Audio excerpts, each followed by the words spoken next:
جیسے وہ لطیفے سناتے تو لطیفے ختم ہونے سے پہلے ہی ہنس دیتے ہیں، تو ہم سب بھی ہم ہنسی آ جاتی، تو اتنا وہ پھر بعد میں اتنا جوش ان میں نظر آتا، کیونکہ جو اصل معنی ہوتے اس لطیفے کے اس پہ وہ غور کر رہے ہوتے. تو وہ جو سب سے زیادہ باتیں مجھے دو باتیں مجھے جو یاد رہ گئی ہیں، وہ انیس ناکی کے گھر ہم گئے، ہم شادی کو ابھی میرے خیال 6 ماہ ہوئے ہوں گے. میں نے کتاب میں نے لکھا ہے، لہنگا پہن رکھا تھا ہرے رنگ کا، اور انہوں نے کہا کہ سنا ہے آپ بڑا اچھا گاتی ہیں. تو میں نا ٹال مٹول کرتی رہی اور ادھر ادھر باتیں کرتی رہی، تو وہ میری طرف دیکھتے رہے. تو بعد میں جب کان میں انہوں نے مجھے کہا کہ بڑا خوبصورتی سے چال گئی ہو. اچھا، یہ بات مجھے یاد رہ گئی ہے.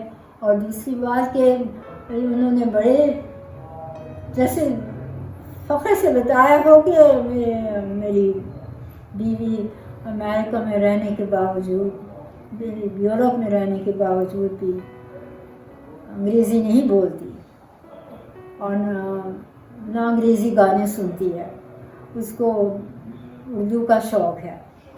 تو انیس صاحب کہنے لگے تو آپ کی بیوی کو ایسا ہی ہونا چاہیے تھا. یہ دو باتیں مجھے بہت یاد رہی ہیں. اور باقی جو ہم کسی سے ملنے جاتے تو ان کے باتوں میں ہمیشہ کی طرح جوش و ولولہ ہوتا، اور اتنے کھو جاتے کہ وہ سمجھتے کہ جیسے کسی میٹنگ میں، ایسا لگتا ہے جیسے کسی میٹنگ میں آئے ہوئے ہیں. میں بعد میں کہتی کہ آپ کیا اتنا مطلب اتنی بات کو بڑھا لیتے ہیں. کہتے ہیں اسی طرح لوگوں کے ذہن بدلیں گے. مجھے کہنے لگا. میں نے کہا ہاں اب ٹھیک ہی کہہ رہے ہوں، آہستہ آہستہ اللہ کرے لوگوں کے ذہن بدل جائیں. اور بات ٹھیک بھی ہے، ہو بھی سکتا ہے. تو اور جو رومانٹک حوالے سے مجھے بات یاد ہے، میں کراچی گئی ہوئی تھی، اور کیا میں نے انہوں نے آنا تھا 5 ماہ بعد واپس، تو یہ 4 ماہ بعد ہی واپس آ گئے.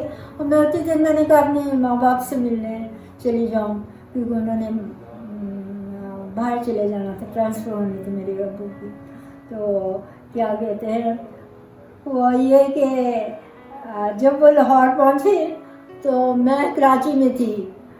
تو وہ جو میں نے انہوں نے مجھے خط لکھا نا، وہ بڑا ہی پڑھ کے مزہ آیا.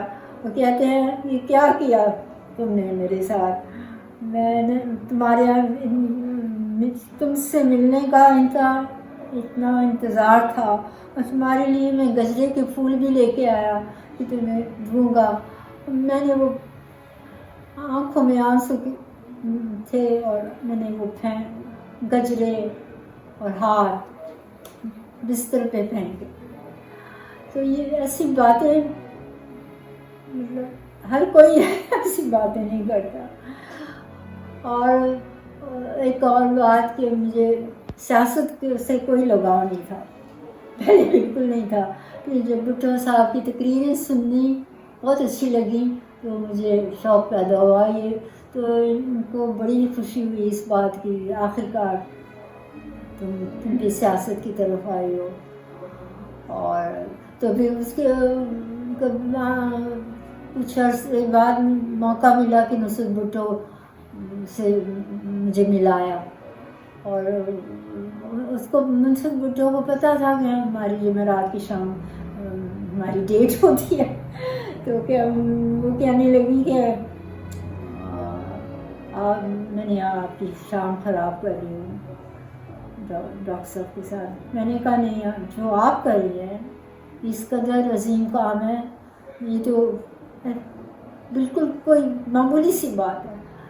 تو اس بات پہ بھی بڑا خوش ہوئے. تو ایسی ہزاروں چھوٹی چھوٹی باتیں ہیں جو یاد آتی ہیں، اور بڑی ہٹ کی باتیں ہیں اور بڑی گہری بھی ہیں بس.